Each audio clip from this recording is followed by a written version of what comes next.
Dis mon papy, raconte-moi une petite histoire.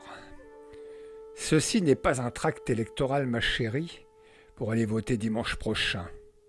Je n'en jurerai toutefois pas. Dis-moi, miroir, que je suis la plus belle, car j'ai investi le plus dans ma ferme ou mon petit atelier d'artisan. J'ai fait travailler le plus le système financier et les banques. Pas si sûr, ma belle. Eux sont riches et toi de plus en plus pauvre. Ah bon, mon doux miroir?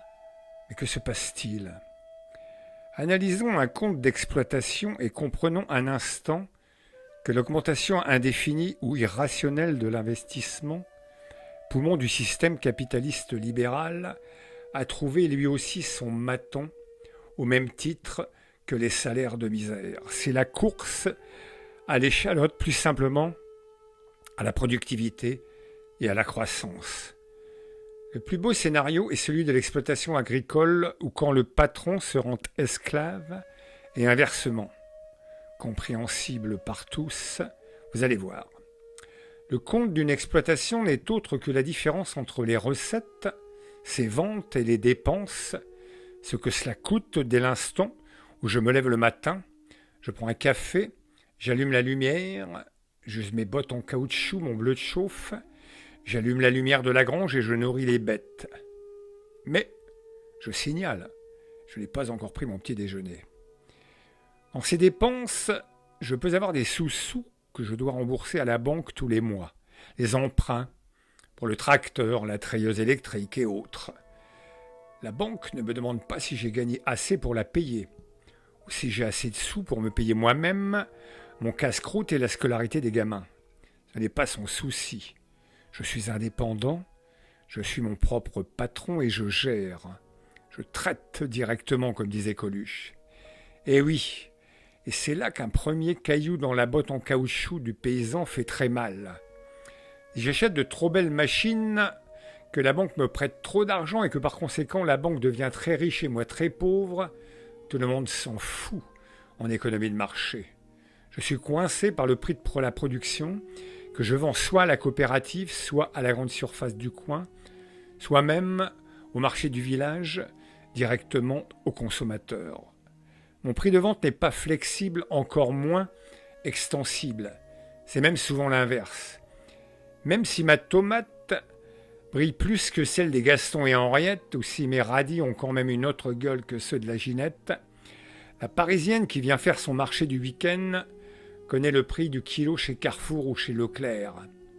Et c'est pas ma belle gueule et mes dents qui manquent sur le devant qui va faire qu'elle accepte de payer plus cher. Enfin, la concurrence me pourrit la vie. Moi, petit paysan du bled, nous sommes trop nombreux à vendre nos choux, nos carottes, nos lapins et nos moutons. Donc, conclusion et premier souci, le niveau d'investissement beaucoup trop élevé dans les petites et très petites entreprises est une drogue mortelle. Elle commence par vous anesthésier, puis vous euphorise car il faut accélérer la cadence, puis enfin, elle vous suicide. Parlons salaire maintenant, que ce soit le paysan évoqué précédemment ou l'artisan boulanger sur la place du village, tous les deux achètent des machines pour bosser.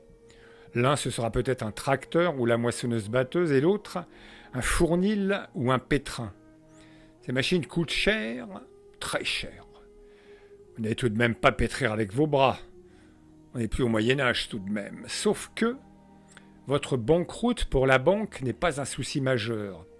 Elle a pris des assurances. Elle s'est refinancée, qu'on dit, dans le langage de Macron. Et au pire, viendra récupérer le pétrin dernier cri dans votre fournil. Pendant ce temps-là, vous gagnez quoi? Vous allez me répondre rien, ou presque rien. Pire, même si vous avez un apprenti boulanger, un second de cuisine, un ouvrier de ferme ou 3 malheureuses femmes de ménage dans votre petit hôtel de province, pas question de les augmenter.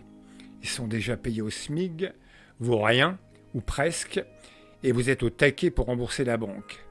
Vos marges sont très faibles du fait de la concurrence de la totalité de vos coûts et enfin, vous êtes fait comme un rat sur un marché qui vous interdit d'augmenter vos prix sous peine de ne plus rien vendre. Donc, conclusion du second souci, les salaires à payer vous plombent. Nous sommes désormais au cœur de la machine qui grippe, fait des bruits de ferraille ou des crissements insoutenables à vos oreilles, car elle manque d'huile dans les rouages. L'huile dans le business, ça s'appelle le cash flow, le bon vieux fric en liquide qui vous appartient à vous tout seul, pas à la banque, même pas belle maman ou vieux copain de régiment, généreux certes, mais parfois impatient de voir venir le retour de sa mise. Petit clin d'œil, la politique agricole commune pour les paysans. Alors là, les technos s'en donnent à cœur joie. J'explique. Ils prennent 100 dans la poche de votre gouvernement aux impôts. Cela pour les redistribuer. 5 vont déjà pour payer la couvée de singe à Bruxelles qui pond les explications pour savoir comment ça va marcher. 70 dans les poches des gros cultos qui gèrent des usines à blé, à viande ou à poulet. 25 chez vous les minus, les non considérés, les cendants des pâtures de la Héry ou de la Côte Panure. En plus, ils empruntent 5, et oui, eux aussi font des dettes.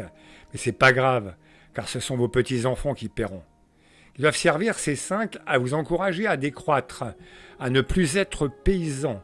Bref, ne plus faire ce métier de merde alors que les Brésiliens et les Néo-Zélandais produisent une agriculture tellement moins chère et qui nous fera agoniser tellement plus vite de maladies que l'on ne connaît même pas encore tellement c'est effrayant. La boule dans ma gorge traitée avec des rayons et une chimio, c'est vraiment une petite angine de rien du tout à côté de ce qui nous attend. Alors, les petits loups, allez voter dimanche prochain. Ça coûte rien et ça va les emmerder un max, les intellos qui nous gouvernent, car ils attendent qu'une chose à Bruxelles, c'est votre silence.